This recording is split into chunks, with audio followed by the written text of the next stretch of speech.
thank you very much. I'll start by saying I just spoke with Boris Johnson, and we had a good talk about a number of subjects, and we'll maybe talk about it a little bit later. But we had an extended conversation and some pretty good ideas, I think. They want to see if we could do a couple of things, and they'll be doing certain things for us. I want to also thank the Minneapolis Police Department. They have been so incredible what they've done. Tomorrow we have a tremendous amount of people plan to go. I know the requests have been incredible. So I think it's a great state, and we're going to have a lot of fun tomorrow night. I think a lot of you are going to be with us. And then on Friday night, we'll be going to Louisiana. And there's a big election on Saturday to see whether or not there's a runoff, most likely. And I think we'll do very well. The Republicans are doing very well despite the witch hunt that they have on Republicans. So I just want to thank everybody for being here, coming to the White House on this important occasion. In a few moments, I'll be signing 2 executive orders to expand our record-breaking regulatory reduction campaign that is helping to fuel our incredible economic boom. I guess the stock market's up close to 250 points today, and this is despite lots of trade deals that are getting done one by one. We did a deal with South Korea, big one, really big one, and we did one yesterday with Japan, and that now goes into effect, and it's tremendous for our farmers. As you know, we have China coming. They'll be coming tomorrow. We have the Vice Premier of China coming. So we have a lot of big things happening. We have some tremendous deals under negotiation. So despite all of that, we have a great economy and a great market. Our housing market's on fire, and things are really doing well. You look at Asia, they're not doing well. Look at China's having a hard time at this moment, and I think they'd like to make a deal very badly. And so we have a lot of things that are really exciting, and to be in the midst of negotiating some of the worst trade deals ever made, and to be breaking them up and changing them for the good of the American taxpayer and for our country, and to still be doing so well. We had over 100 record-breaking stock markets, I think in 121 or something. I'll get you the exact number, but many, many days we broke the record, and we continue to do well. And when these trade deals are done and when certain other things that we're doing are done, it's going to be at a level that's incredible. That was the cutest noise. What was it? I heard this. See, I'm used to hearing them. And there's nothing cute about them. So beautiful. And don't feel bad. He can just do whatever you want. Okay? That's a beautiful sound. Today we take bold new action to protect Americans from out-of-control bureaucracy and stop regulators from imposing secret rules and hidden penalties on the American people. We're delighted to be joined on this occasion by Acting Director Ross Vogt, who has really done a fantastic job, Deputy Attorney Jeffrey Rosen. Are you busy enough, Jeffrey? And Congressman Mark Meadows. Mark, fantastic that you're here. Louisiana Solicitor General, I'll be there. Liz Murrell. Where's Liz? I'll see you on Friday. Yes, sir. I don't know if you'll be there, but we have a big crowd, so it's going to be great. Thank you very much, Liz.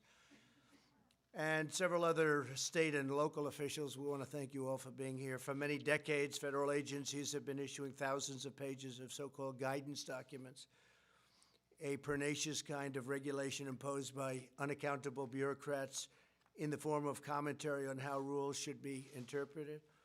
All too often, guidance documents are a backdoor for regulators to effectively change the laws and vastly expand their scope and reach. Guidance has frequently been used to subject U.S. citizens and businesses to arbitrary and sometimes abusive enforcement actions. It sounds like they're talking about me. I think they're talking about me. I might have a conflict in signing this deal.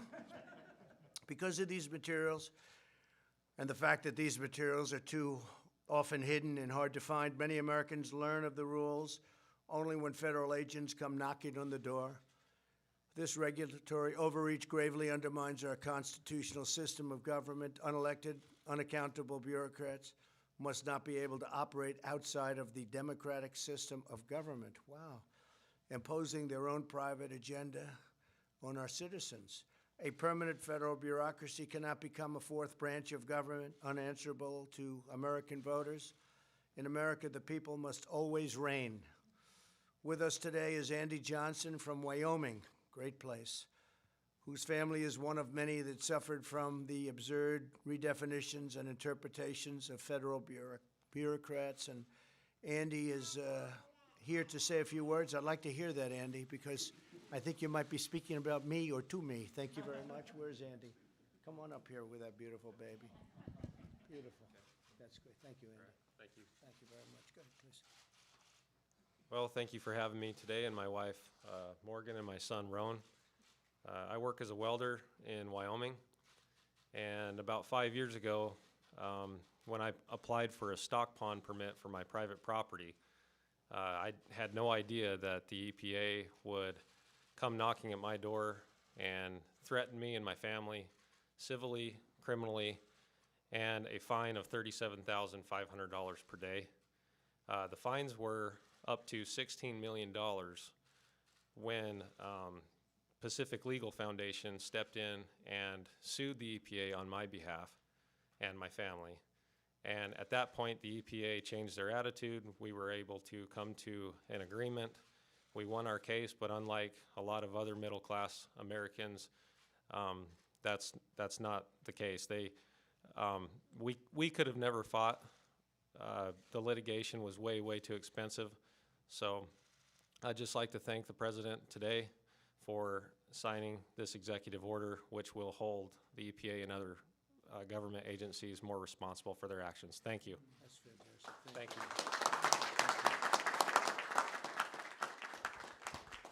So they had you up to $16 million, but that's peanuts for you, right?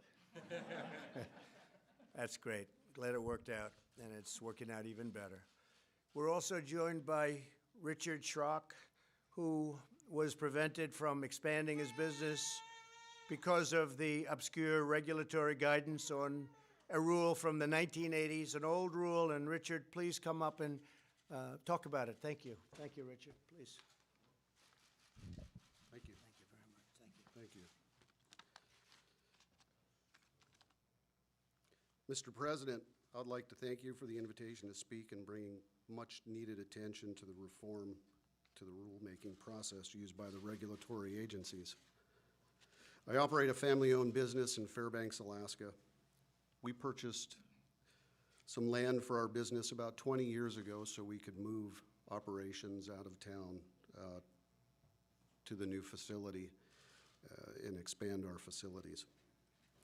We've spent the better part of 10 years and over $300,000 fighting with the regulatory agencies over the arbitrary and capricious nature of the Army Corps of Engineers wetland designation and their use of the Alaska Supplement versus the 1987 congressionally mandated Wetlands Manual. This effort does not include the time and energy put forth by the Pacific Legal Foundation on our behalf. I'd like to thank those folks as well.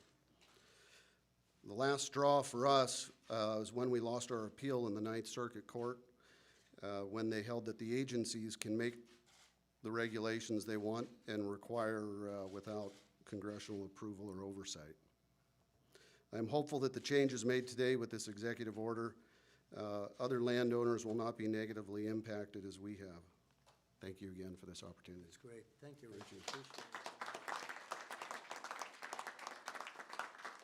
Well, thank you very much, Richard. You know, you mentioned the Ninth Circuit, so we have a lot of great new judges in the Ninth Circuit, and we're going to be very close to 182 new judges over the next very short period of time. So that'll be, we are in record territory by a lot.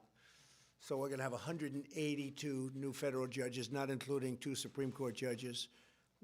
And I guess we're already at the 156 number, Jeff and Mark. I think we're at about 156 judges now signed and sitting and doing a great job. But we'll be at about 182 before we normalize meetings, retirement, and various other reasons that they leave.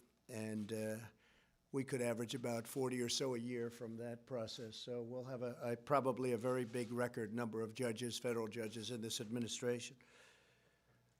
And I want to thank President Obama for leaving us 138 empty slots, because that's a first. That's a first. I said, how many do we have? He said, sir, you have 138 to 142. I said, you got to be kidding. So I want to thank you, President Obama. And again, Richard, thank you very much for your nice words. When Americans and their businesses are sued by government agencies, they're sometimes not even given an explanation of what they do wrong and how they can fix it.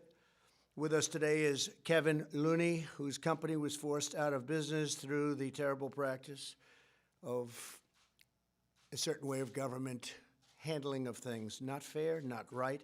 Kevin, please come up and discuss it. Thank you. Thank you, Kevin. Thank you very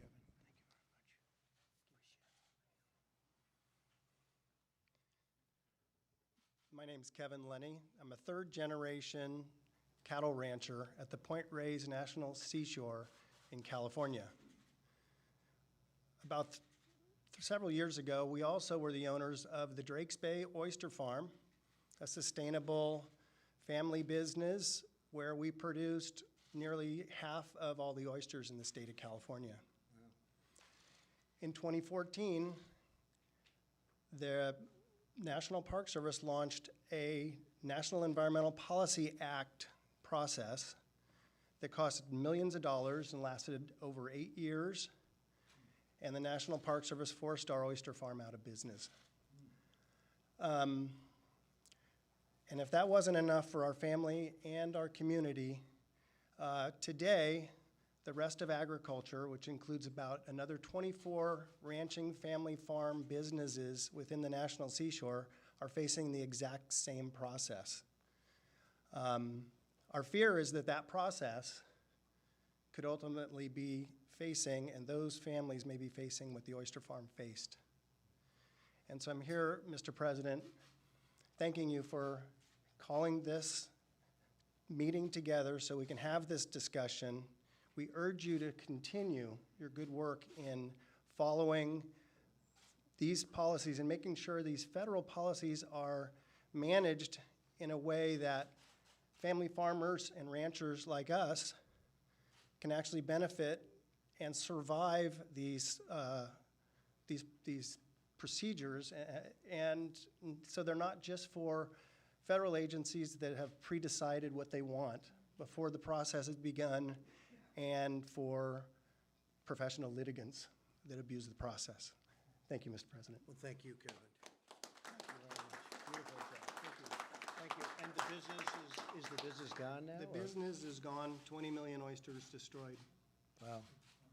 They forced you out of business. Yes. So, I have to say, Kevin, I know what you've been through. I read a little bit about it, and I've heard about it also, and it's very sad. But we thank you both for being here very much. Really, thank you very much. No American should ever face such persecution from their own government, except perhaps your president. Don't feel bad, Kevin. They treated you better than they treat me. I do believe that's true. I do believe that's true, Meadows. Today I'm taking action to stop it. My first executive order will require agencies to publish guidance documents online so that small businesses and everyday citizens can easily find them. Agencies will have to seek public input on the most important guidance, and the whole process will be closely overseen by the White House. I'm going to have somebody right here in the White House looking at it, Kevin, so this doesn't happen to other people. You're very brave to be here. I really think it's incredible. I really mean it. Americans will no longer be subject to the rules of hidden games that are played on the public. The second order I will sign today will protect American citizens from secret interpretations of regulations, unexpected penalties and violations of their rights. From now on, agencies will be required to inform individuals about any case against them and respond to their arguments. It will be the agency's duty to fully educate small businesses about new regulatory changes. Today's action is just the latest step in my administration's tireless fight to curtail job-killing, soul-crushing regulations. I want to thank Jeff for doing the great job. The Justice Department worked very hard with all of our people over here. They did a fantastic job, and I want to thank you very much, Jeff. We ended the war on American energy. We're canceling restrictions that devastated American auto workers. We're stopping regulations that micromanaged our great farmers. We're bringing major companies back to our country. They want to be here with a hot economy. We're the place they want to be. And we're reversing the last administration's ridiculous attack on, as an example, incandescent light bulbs. We're also working, as you know, cars are very expensive, far too expensive. And we're going to be able to bring the price of cars down about $3,500, and at the same time make the car a lot more affordable and a lot safer. So we're going to have affordability, safety, and we'll also be getting some of the old cars off the roads because people now have an incentive to buy a new car that's a lot less of a problem from an environmental standpoint. It's really an amazing thing. We're going against California, and they make their cars so light, it's paper mache, and you get in an accident, it's very, very dangerous. So we're coming out with a whole new standard, and I think it's going to be something very special. It's gotten tremendous receptivity. Same thing with the light bulb, the incandescent lights. Aside from the fact you look better, of course, who cares about looks? But you do look better with incandescent. They weren't allowed. And you have the privilege of buying now a much more expensive bulb under the past rules, much more expensive bulb that doesn't have a good looking light, but maybe very importantly, when the bulb is out and no good, it's literally considered a hazardous waste site because it's all the gases. And if it breaks, you're supposed to bring it to a certain location. And I say, who does that? Nobody. Nobody does. It's very dangerous. So we have, we're allowing people to choose. They can buy a much less expensive bulb that looks better, or they can spend a lot more money on what they were doing, and that's fine too. They might like it. It might last longer, and that's okay. But it is still a hazardous situation when you have to dispose of these things, whereas in the old system you don't have. So we're bringing the incandescent bulb back. For those that want it, we're going to have both alternatives. We like to have alternatives.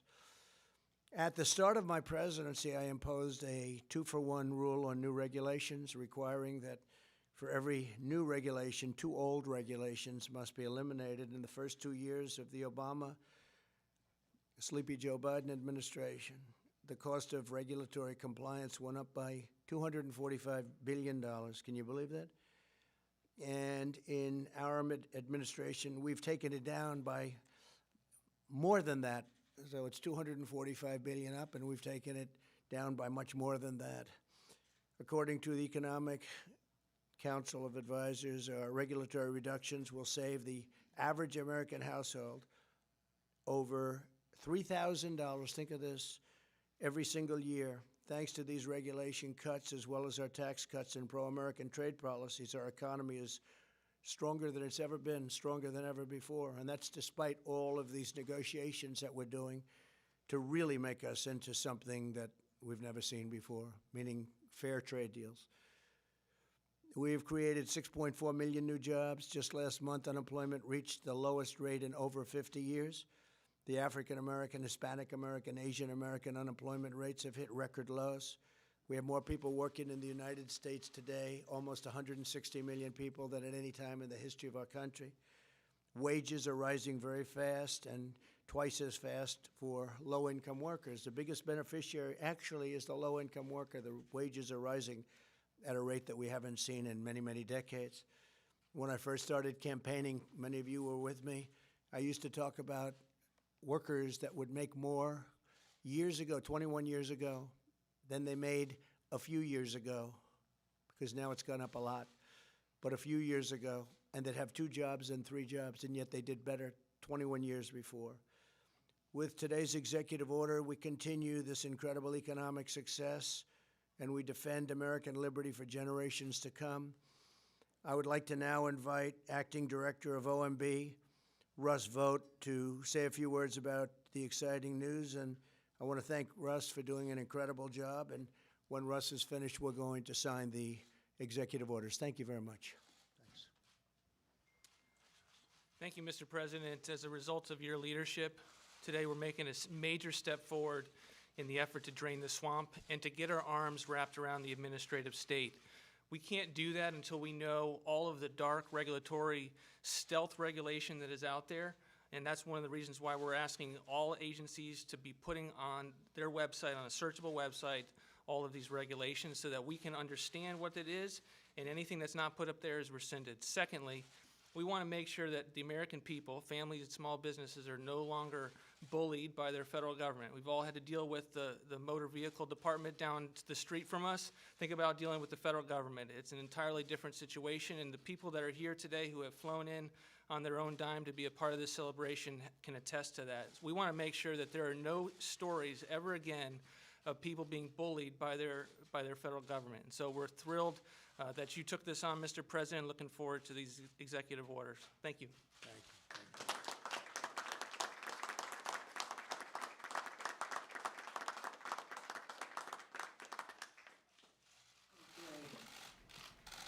on, folks, gather around. Gather around. This is good stuff.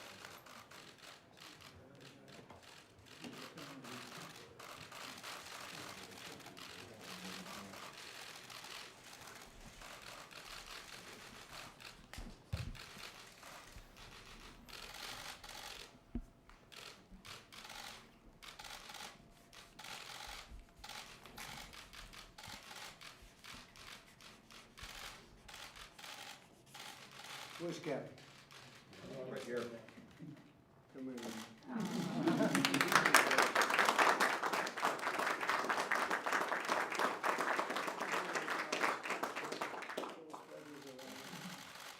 You got plenty to play for everybody, right?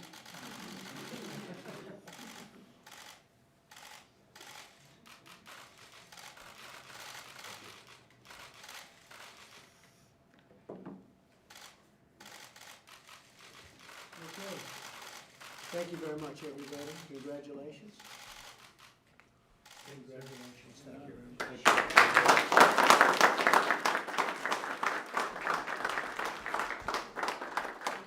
President, are you going to take any action regarding the Turkish attacks in northern Syria? And have the Kurds, as Senator Graham said, been shamelessly abandoned? So we have no soldiers in the area. We've been talking to Turkey for 3 years. They've been wanting to do this for many years, as you know. They've been fighting each other for centuries. They've been fighting each other for hundreds of years. This has been going on. We were put into this battle, interjected. It was supposed to be a 30-day period, and we've been there for many, many years. And it's time to get out. We're speaking to both sides. We've told President Erdogan how we feel, but we are speaking to both sides, and we're seeing what can be made out of a situation. But we have no soldiers in the area. You know, we're getting out of the endless wars. We have to do it.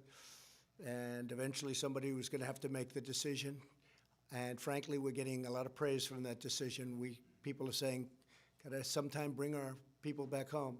We're really serving, and we were serving as a police force. We had defeated ISIS. We defeated the Caliphate 100%.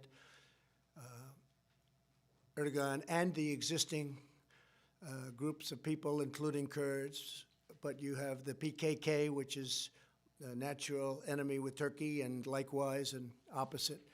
They've been fighting again for many, many years. Their bitter enemies have been always, probably, possibly, always will be.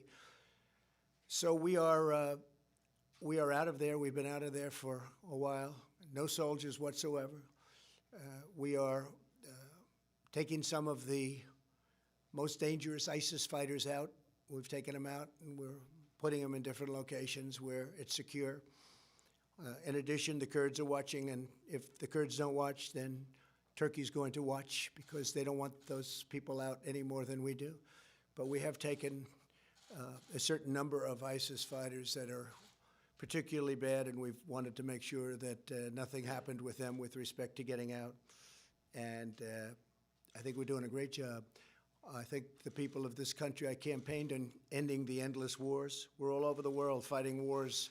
Half the places, nobody even knows what they're doing over there. And I feel that we are doing the right thing, and I think the country feels that too.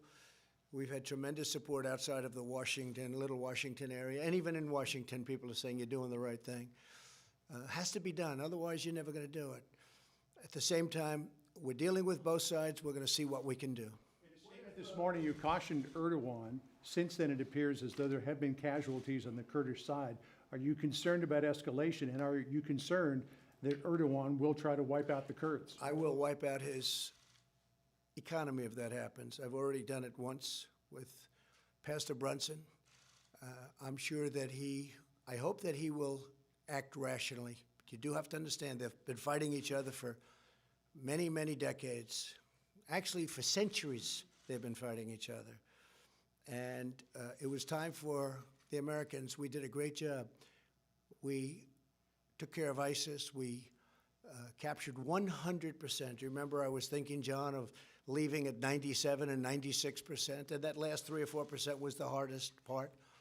And they told me it would take 1 year to 2 years to do it, and I did it in a month. Remember that? I flew to Iraq, and I met with a lot of great generals there, great generals. They said, sir, we can do it in 2 weeks to a month. And we did it in 2 weeks to a month, and we took it. And in the meantime, we've been watching over a lot with the Kurds, watching over a lot of prisoners, some very bad people. A few in particular very bad, really bad. And some of those people we've already taken. We've taken them out. They should go back, by the way. They should go back to Europe. Many of them came from Europe, but they should go back to Germany, to France, I spoke with Boris Johnson, a couple to UK, some to UK actually, but they came from various parts of Europe. They didn't come from our country, and we did them a big favor, and we said to France, we said to Germany, we said to various countries in Europe, we'd like you to take your people back. Well, we don't want them, How about you taking them? I said, we don't want them either. Nobody wants them. They're bad, but somebody has to watch over them. I said, look, we did you a big favor. You take your people back. You take them back. They're citizens in many cases of those countries, of France, Germany. They didn't want to take them back. I gave them one chance. I gave them another chance. I gave them a third chance, and I even gave them a fourth chance. They didn't want to take them back. Not that I blame them too much. They're used to this with the United States, taking advantage of the United States, whether it's on trade or NATO. They take advantage of the United States. But we think that maybe the Kurds will do a job, and if not the Kurds, we think Turkey will do a job. But we have thousands of people, thousands. I don't know if you know that. We have thousands of captured fighters and thousands and tens of thousands of family members. And we did a big favor to a lot of countries, and those countries didn't want to take them back. So that's the way it goes. Steve? These ISIS fighters escape and pose a threat elsewhere. Well, they're going to be escaping to Europe. That's where they want to go. They want to go back to their homes, but Europe didn't want them from us. We could have given it to them. They could have had trials. They could have done whatever they wanted. But as usual, it's not reciprocal. You know my favorite word, reciprocal. That's all I want. I don't want an edge. I just want reciprocal. And it's not reciprocal, Steve. It's not a fair deal for the United States. And when President Obama took the PKK, you know, when they bring in PKK, that's a tough deal because that's been a mortal enemy of Turkey. So when you bring them into a partnership, it's a tough situation because it's tough for Turkey. It's probably tough for them. They've hated each other for many, many years, for hundreds of years. I mean, it's amazing when you look at history and you look at culture, but you look at the length of the time and the fighting for so long. So we imposed ourselves into it. And look, I've said it. I said it just yesterday. The single worst country, the United States, if you take a look at, you know, what we're doing with countries and the relationships we have with countries, but maybe putting it a different way. The worst mistake that the United States has ever made, in my opinion, was going into the Middle East. It's a quagmire. We're up to close to $8 trillion, and we're bringing our folks back home. We have great, talented military. We're bringing them back home. Our military has never been stronger, but we're now acting as police. We're We're policing areas. We're doing jobs that other countries should be doing. We're doing jobs, frankly, that Europe should be doing. We're doing jobs that Russia should be doing, that Iran should be doing, that Iraq, Turkey, Syria should be doing. They should be doing this. We shouldn't be doing it. We're 7,000 miles away. Mr. Graham is talking about imposing economic sanctions on Turkey over this incursion into Syria. What do you think about that? Well, I Would you think it's support okay. that? I've already told that to President Erdogan. Far more than sanctions. I'll do far more than sanctions. Lindsay, and I'd feel differently. I think Lindsay would like to stay there for the next 200 years and maybe add a couple of 100,000 people every place. But I disagree with Lindsay on that. But I will tell you that I do agree on sanctions, but I actually think much tougher than sanctions if he doesn't do it in as humane a way as possible. But I've gotten him to stop for virtually from the first day that I was in office. But they've wanted to fight, and that's the way it is, and they've done it for so long. Yes, go ahead, please. So, what does this humane way as possible actually mean? Well, we're going to does it have mean to see. We're going to have to civilians? define that as we go along. They want to, if you listen to Erdogan, he wants to have people go back to where they came from, go back to Syria. Right now, he's holding, in all fairness to him, he's holding millions of people. That would be all over the place if he wasn't holding them. So he wants to repatriate. He wants to have them go back into the area that he's looking at. But we'll see. We'll see how he does it. He can do it in a soft manner. He can do it in a very tough manner. And if he does it unfairly, he's going to pay a very big economic price. You said with the letter that you sent up to Nancy Pelosi yesterday, you appeared to declare war on the impeachment inquiry. Can you tell us in your own words why you think it is incumbent upon the House to hold a full vote to authorize an inquiry? And if they were to hold a vote and it were to be positive, would you then cooperate with the inquiry? Well, let me just say that the Republican Party and President, but the Republican Party has been treated extremely badly by the Democrats, very unfairly. Because they have a tiny margin in the House, they have eviscerated the rules. They don't give us any fair play. It's the most unfair situation people have seen. No lawyers, you can't have lawyers, you can't speak, you can't do anything. You virtually can't do anything. And then on top of it, they have a guy named Schiff, and Nancy Pelosi knows all this because she's just as guilty as he is. But you have a man named Schiff, where I had a perfect phone call with the president of Ukraine. Like, I mean, perfect. People read it, but they don't read that. They heard Schiff's version of it. He defrauded the American public. He gave the most horrible rendition, adding his own words. I mean, Mark Meadows is here. I think I can say honestly, Mark, you didn't believe it when you heard it. And Mark's never heard anything like it. And many of the people that we work with, including Democrats, have never heard anything like it. He made up a phone call. He made it up. Because what happened is they spoke about a day too early. They heard a whistleblower who came out with a false story. You know, people say, oh, it was fairly close. It wasn't close at all. What the whistleblower said bore no relationship to what the call was. We have a transcribed call done by professionals. And the call was a perfect call. But Schiff made it up. Then it turns out that the whistleblower was in cahoots with Schiff. Then it turns out that the whistleblower is a Democrat, strong Democrat, and is working with one of my opponents as a Democrat that I might end up running against. The whole thing is a scam. It's a fix.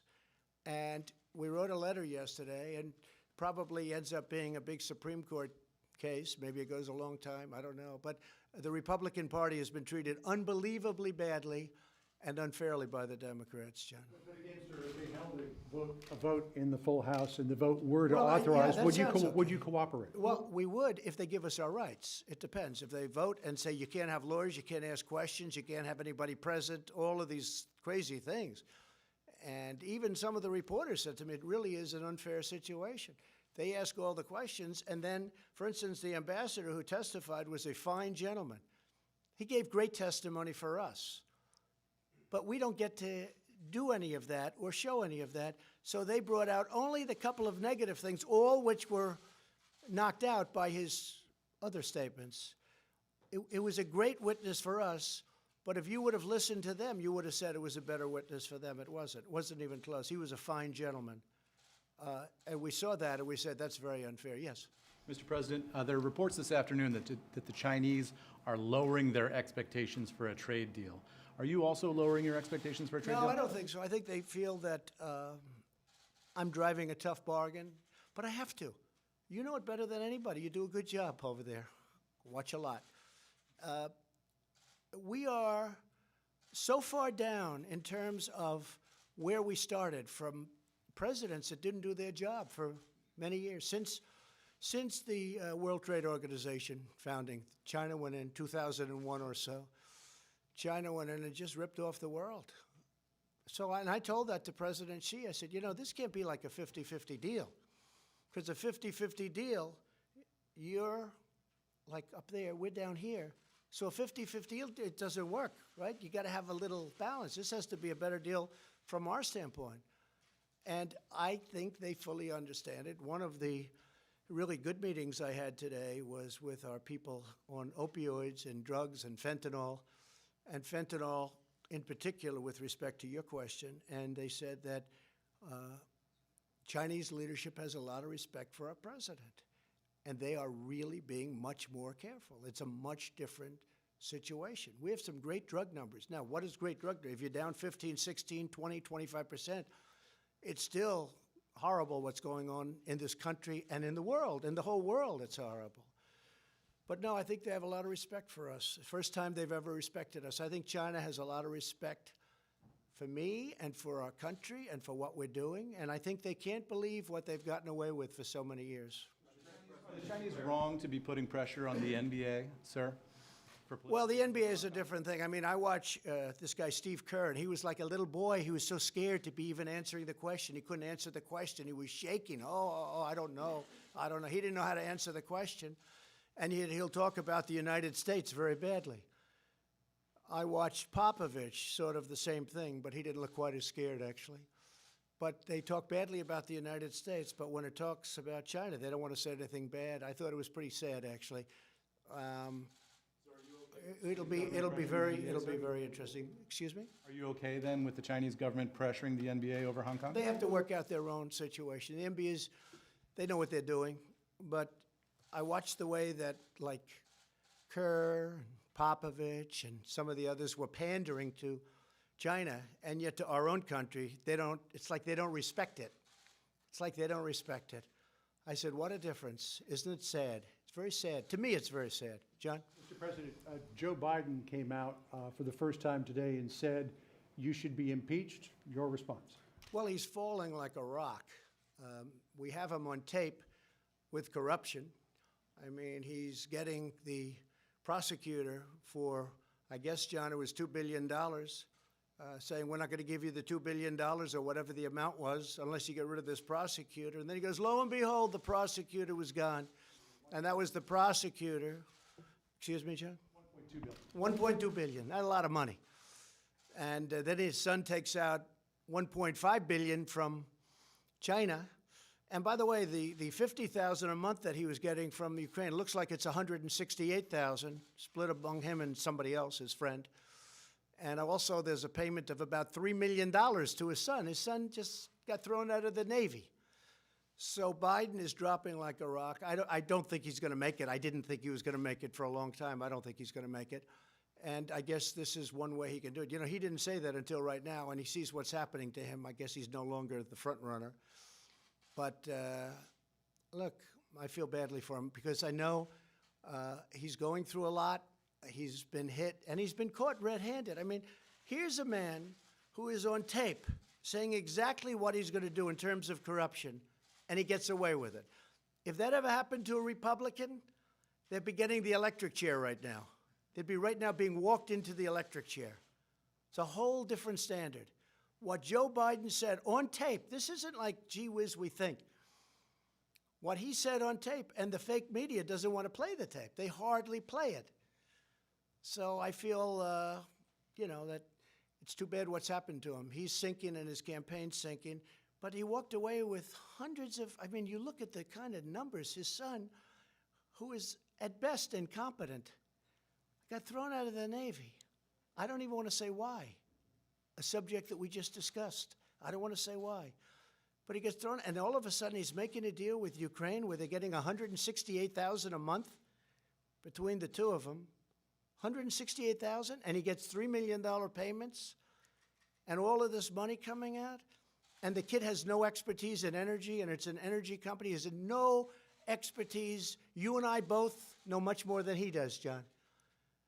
And then you walk into China, and a couple of days later, 10 days later to be exact, he gets $1.5 billion out of China, and he's got no expertise. And I have friends that are the smartest people on Wall Street. I said, is that possible? They say, no, it's not possible. It's a pretty sad situation. Please. I just want to clarify something you said earlier. If Pelosi holds a vote on the floor on impeachment and commits to the rules of previous impeachment proceedings, you'll participate in that investigation? Yeah, if the rules are fair, because I don't know exactly your definition. If Republicans get a fair shake, because the Republicans have been, look, we were very nice to them. When Paul Ryan was the Speaker, he really wouldn't give subpoenas. And I'm not saying good, bad, or indifferent. Here's a man that knows it very well. They'd go in with all of the corruption that you've been reading about and all of the things that they did wrong with Comey and all of these people and all of the things they did wrong. When we wanted a subpoena, meaning they wanted a subpoena, it was very hard to get it, and I'm not sure he ever even issued a subpoena. And Nancy Pelosi issues subpoenas, come on in and get them, gives them to Nadler, gives them to Crooked Schiff. I mean, this Schiff is one crooked guy. The guy made up my phone call. Think of it. In the United States Congress, he made up my phone call. And I've had people that said, I didn't like the way you talked to the Ukrainian president. I said, did you read my speech? No, I heard Schiff, Shifty Schiff. I heard Schiff. I said, that's how I said. I said, well, let me see what he said. A lot of people saw that. And frankly, I think if it wasn't for me, I don't know if anybody would have even noticed and called him out. He took my really, believe it or not, congenial and gentle words, and he made me sound like a tyrant. It's a terrible thing. He defrauded the American public. I mean, honestly, I don't know what can happen, but there are those that say he should be prosecuted for what he did. He should certainly be impeached, but he should be prosecuted for what he did. And I think he's a very bad leader of this movement. Yes, please. On the phone call, there's a new report out today that the whistleblower says a White House official came to him and said you committed a crime on that call. Did any White House official express any concern to you or speak to you about that phone call? It's all a big con, don't you understand? Look, the phone call, you have it. It's the transcript. That's why they keep saying, oh, the whistleblower said this and that. What happened is if they would have seen the transcript early, they wouldn't have had a whistleblower because he wouldn't have said there was nothing he could say. All you have to do is read the transcript, very calm. And what's even more important than the transcript in a certain way, although I think the transcript is the most important because it was really plain vanilla. No emotion, no nothing. These are crooked people that are doing. These are Democrats headed by a Democrat lawyer, a big Democrat lawyer. This is a con job. This is a con being perpetrated on the United States public and even the world. And the world is watching, and they get it better than a lot of other people. It's very interesting. But a poll just came out today. Very small people want to see something, even though I only get negative press from you people.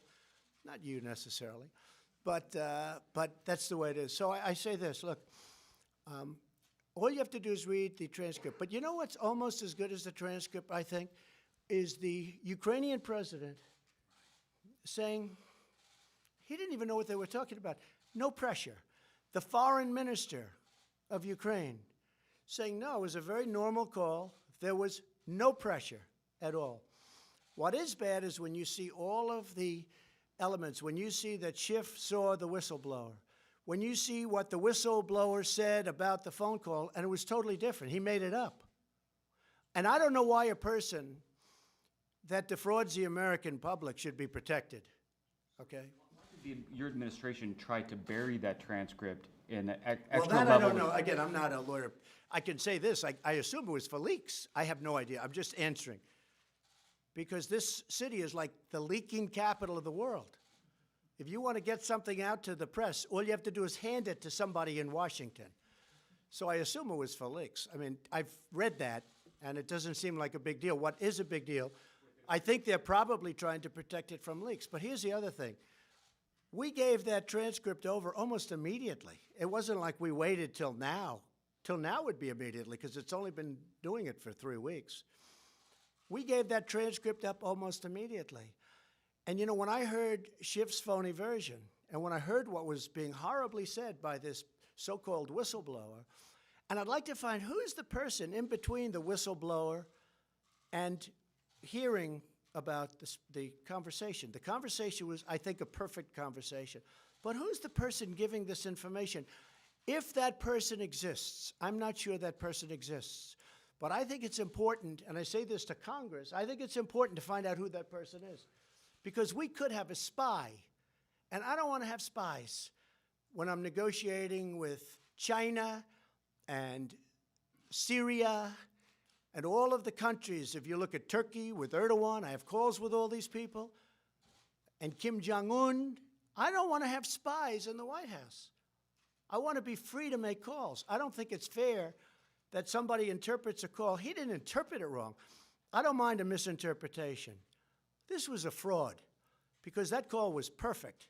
And if you read the whistleblower's report, it bore no resemblance to what the call was. Steve? Can we go back to your conversation with Boris Johnson? There was a case involving a car crash I involving hate the case. an American diplomat's wife. Did you bring? That's Did, true. did We you talked talk about it. that? What did you decide? So what we're going to do, it's a very, very complex issue, as you know, because we're talking about diplomatic immunity, which in itself is quite a subject, right? You people could lecture me on it, I suspect, but it's quite a subject. A terrible accident occurred. The person driving the car, they know who it was, and they have that on camera. A young man was killed on his motorcycle. He was killed. It sounds like instantly killed. The woman, through diplomatic immunity, left the UK, came back to America. And what I'm going to try and do and see, because I understand where the people from the UK are, and frankly, a lot of Americans feel the same way. I was telling Boris, we have a lot of Americans that, you know, they side on the fact that, you know, you have two wonderful parents that lost their son, and the woman was driving on the wrong side of the road. And that can happen. You know, those are the opposite roads. That happens. I won't say it ever happened to me, but it did. When you get used to driving on our system and then you're all of a sudden in the other system where you're driving, it happens. You have to be careful, very careful. So a young man was killed. The person that was driving the automobile has diplomatic immunity. We're going to speak to her very shortly and see if we can do something where they meet. It was an accident. It was a terrible accident. For trial? We're going to speak to her, and we're going to see the person driving the car, the wife of the diplomat. We're going to speak to her and see what we can come up with so that there can be some healing. There's tremendous anger over it. It's a terrible incident. There's tremendous anger. And I understand the anger from the other side very much. When you met with Robert Mueller in May of 2017 in the Oval Office, were you in fact interviewing him for the position of FBI? And were you aware at the time that he was in the Oval Office that he had had prior conversations with Rod Rosenstein about potentially becoming special counsel? Okay. To your second question, absolutely not. I had no idea that he was doing that. To the first question, he absolutely wanted to become the FBI director. And I said, no. I said, listen, you've been there for, I believe it was 12 years. And I said, no. And it has since been proven that I was right. Plus, we have witnesses to it. I interviewed numerous people that day. And he was one of the numerous people making a decision ultimately. But he was one of the people. I said, no. Nicely, respectfully. About a potential conflict of interest because of the dispute he had with you over the Gulf membership? I knew about it. We didn't speak about that because I wasn't going to accept him. That may have been one of the reasons I said no. Who knows? But I did have conflicts of interest with Robert Mueller. We had a business dispute. I thought we had, as you know, 3 basic conflicts of interest, and none of them were very good. But we had a business dispute. But I thought he was there for 12 years. That was long enough, especially when you saw what happened with the FBI. And you have to understand, nobody respects the FBI more than I do. And I think if you took a vote in the FBI, they'd vote me president right now. A vast, vast majority. And they're great people. I know a lot of them. But your leadership was terrible. Whether it was Comey or Mueller or this leadership turned out to be a disaster for this country. When you look at Strzok and Page, when you look at the insurance policy, you know, she's going to win, but just in case she doesn't, we have an insurance policy. Well, that only means one thing. There's no other interpretation. So when you look at that, no, Robert Mueller wanted a job to be the director, and I turned him very nicely, respectfully down. The other element of your question, I never heard that until just recently when it's being reported a little bit. Mr. President. Please, go Coming ahead. up with China, are you optimistic that some sort of deal will be reached with Well, these China two? wants to make a deal. In my opinion, China wants to make a deal more than I do. Okay? But look, I'm very happy right now. We're taking in billions of dollars of tariffs, and despite what the news was saying, there's no inflation. There's not a very big price increase, if any, because they've eaten the tariffs. They've devalued their currency, and they're pouring a lot of money into their system. Now, they've lost 3.5 million jobs, and their chain is breaking up. Their supply chain is breaking up like a broken egg. They want to make a deal. The question is, do I want to make a deal? And the answer would be, if we make the right deal, I'd love to do it. I think it would be a great thing for China also. They seem to be reluctant to make concessions on IP, and that's Well, we'll forced see. I mean, you don't technology. know that. Look, there's so many false reports. Everybody's trying to guess. But there's really only two people that matter on this one, and that's President Xi and myself. We get along very well. I can't imagine he likes me the way he did when I first became president because, you know, it's been a rough time for China. China's gone down many trillions of dollars, and we've gone up many trillions of dollars. I mean, since I've been elected, many, many, many trillions of dollars have been increased the value of, if you call it value, you could call it worth or value of our country. We've increased not just stock market, I'm talking our country. Our economy is bigger, it's stronger. And I believe if my opponent got in, you would have had a tremendous slide. And don't forget, I only look at our numbers from the day after the election because there was euphoria when I got elected. And we picked up a tremendous amount from, let's say, the 9th of November to January 20th when we had the inauguration. And it's been that way ever since. It's been a fantastic thing. But China wants to make a deal very badly, and if we can make a deal, we're going to make a deal. There's a really good chance. There's a really good chance, Steve. Have you spoken at all, Mr. President, to the Attorney General about the coming Horowitz Inspector General's report and/or the Durham report? No, I really am leaving that to the Attorney General, highly respected man, very highly principled man. I did read the Comey report, 78 pages of total kill. And I think it says, frankly, a lot to the Attorney General that he decided not to prosecute on that report, because I think most people reading that report would have done that. That report was horrible for Comey, horrible. But he's a highly principled man, and I'm leaving it up to him. Can you tell us what you said to President Erdogan on Sunday and what he said to you? Did you promise him anything, or did he promise you anything on No, we're Sunday? talking about it. No, but he said, I want to go in, I want to go in. But he's been telling me that for 2.5 years. He's been telling that virtually. He's been saying this for many years before me.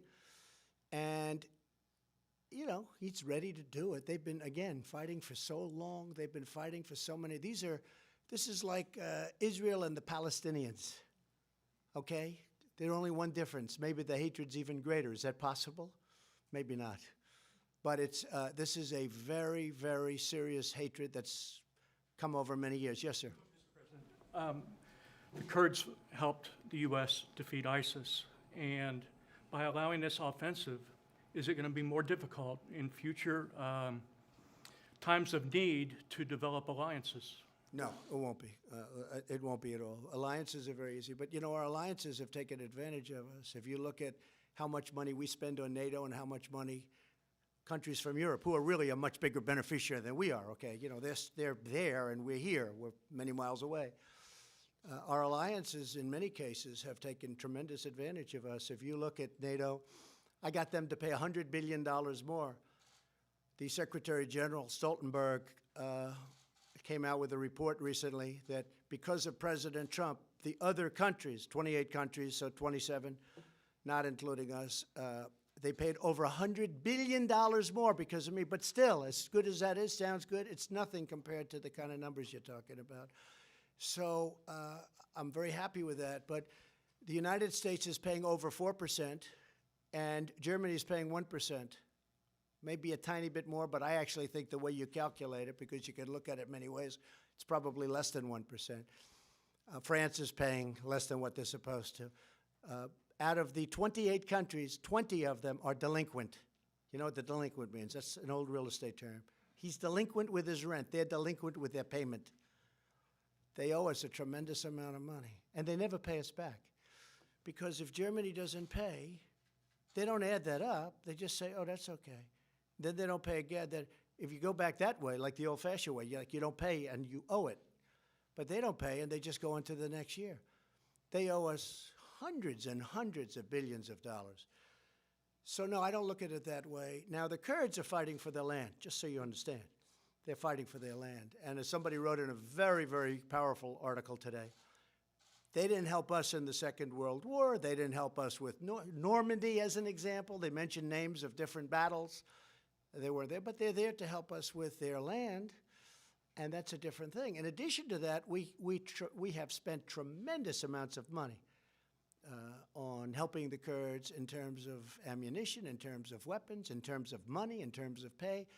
With all of that being said, we like the Kurds. Now, you have different factions in there. Again, you have PKK, that's a different faction,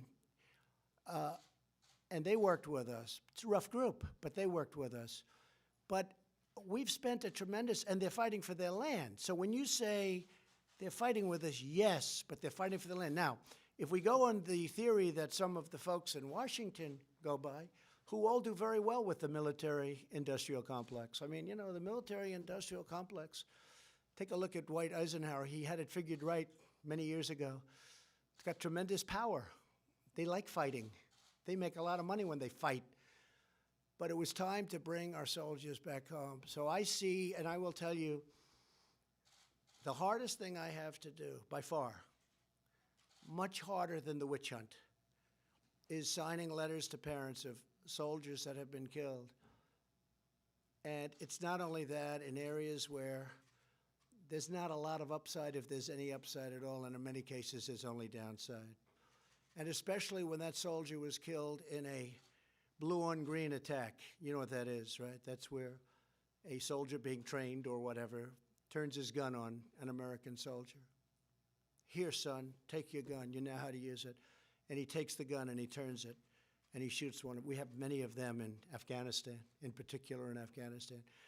The hardest thing I have to do is signing those letters. That's the hardest thing I have to do. And each letter is different. We make each letter different.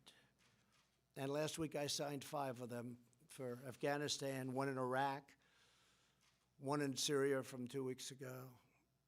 And sometimes I call the parents, sometimes I see the parents.